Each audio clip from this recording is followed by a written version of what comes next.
Vamos seguir a pedagogia que Jesus Cristo utiliza nesse trecho que acabamos de ouvir.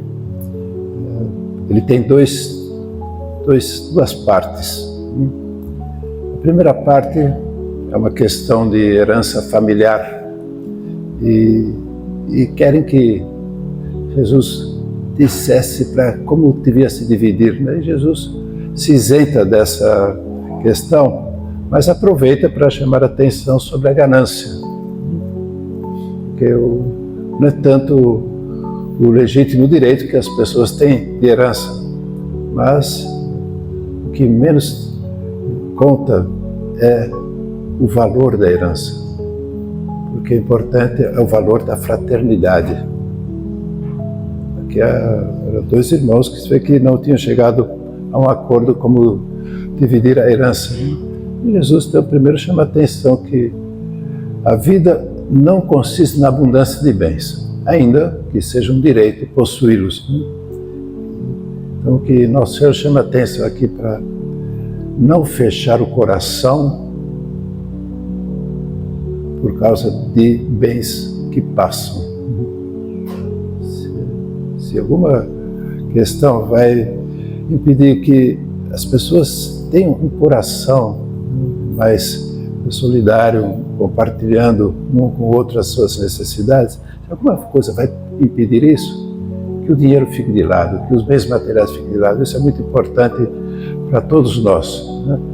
Porque o coração tem assim uma espécie de cola.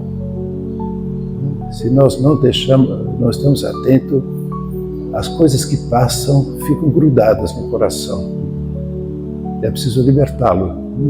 Então, na primeira parte desse Evangelho, Nosso Senhor pede para viver com o coração mais aberto para as pessoas, para não ficar com o coração grudado naquilo que passa. Isso é a ganância, né?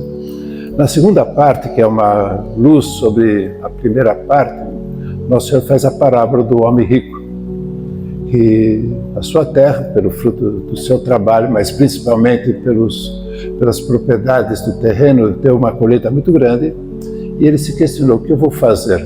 E chegou a uma decisão: sei que eu vou fazer. Vou destruir os celeiros antigos, construir os maiores, e vou colocar aí todo o fruto do meu trabalho, e depois, já que eu tenho uma boa reserva, vou descansar, comer, beber e aproveitar. E fala Nosso Senhor na parábola que isso é uma loucura, né? Querer instalar-se no tempo, porque o tempo termina. Ainda nesta noite pedirão de volta a tua vida, né? Nós estamos de passagem, nós não estamos para ficar instalados, ancorados no tempo, nós estamos de passagem. E essa parábola pode ser vista também por um outro lado, por outro ângulo, sem perder a sua lição principal, que tem relação com a primeira parte, falando da ganância, né? Qual seria o outro lado dessa parábola? Que nós temos que construir, sem dúvida nenhuma, no nosso coração, um grande celeiro, para colocar aí uma grandíssima reserva, para depois sim descansar e aproveitar tudo que nós fizemos ao longo da vida. O que podemos tirar desse reverso da parábola? As virtudes. O que nós temos que acumular no coração e que vai nos levar ao descanso eterno, a aproveitar a eternidade com Deus, né? São as virtudes. A gente sabe disso, por exemplo, que nos processos de beatificação e canonização de qualquer santo, e ontem foram 7 santos, entre eles um pai de família, um pai de família, esposo, catequista, que sofreu um martírio, né? Pedro, o sobrenome é meio africano, não sei dizer como é corretamente, né? Esse santo, ele dedicou-se a catequizar, a formar as pessoas para o matrimônio. E foi morto por preparar as pessoas para o matrimônio, que aliás é uma grande reserva, é um grande bem, né? Onde pode se multiplicar muitas virtudes. Mas de qualquer forma, volto atrás, né? Um processo de beatificação, canonização não vai para frente se aquela pessoa não tem virtudes heróicas. Não é um milagre que vai beatificar ou canonizar. Isso é uma segunda etapa.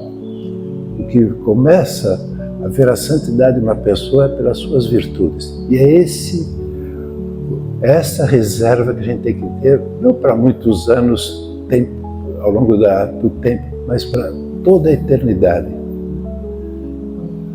E aqui vem essa esperteza desse dono desse terreno, desse homem rico. Já sei o que fazer.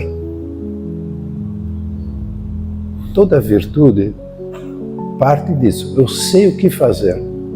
Agora eu tenho que fazer tudo o que é necessário para eu ser paciente, fazer tudo o que é necessário para ser uma pessoa mais generosa, para não fechar o meu coração. Já sei o que fazer para ser uma pessoa mais alegre. A virtude não nasce por espontaneidade.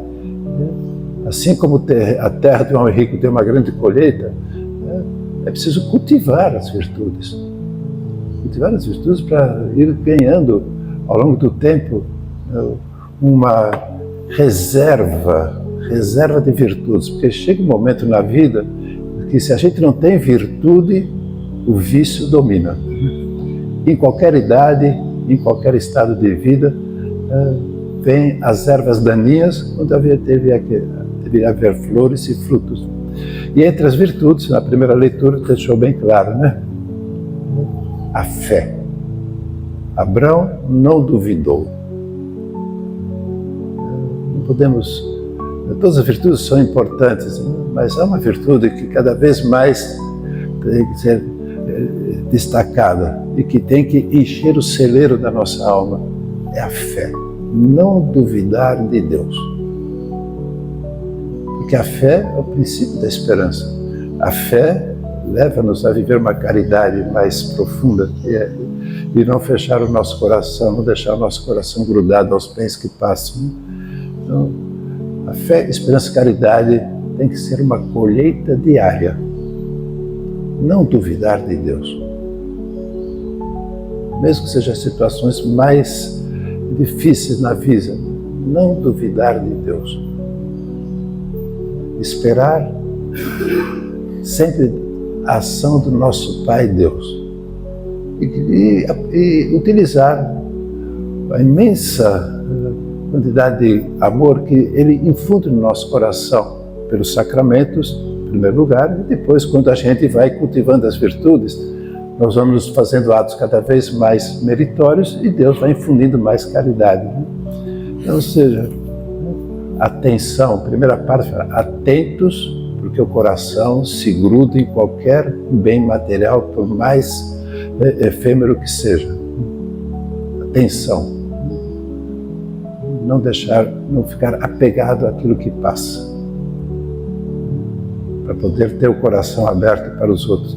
Mas, por outro lado, na segunda parte do Evangelho, vê que, além da advertência sobre a finitude da vida, a gente pode ver o reverso dessa parábola. Eu sei o que fazer. Eu sei que virtude eu preciso viver em cada momento. Cultivar essa virtude, porque vai chegar um momento que vai ser tão grande a colheita de virtudes que a terra já não mais nos abraça e a gente vai para a eternidade com Deus. Aí sim a gente vai descansar e aproveitar. Então, Nosso Senhor termina a parábola pedindo para a gente ser rico diante de Deus. Ser rico em virtudes humanas, ser rico na fé, esperança e caridade, né? Para a gente poder, enquanto transitamos pelo tempo, poder também compartilhar essa herança que Deus vai nos dando, que é a santidade. A santidade não é para uma pessoa. A santidade é para ser compartilhada com muitas pessoas. Isso é ser rico em Deus. Assim seja.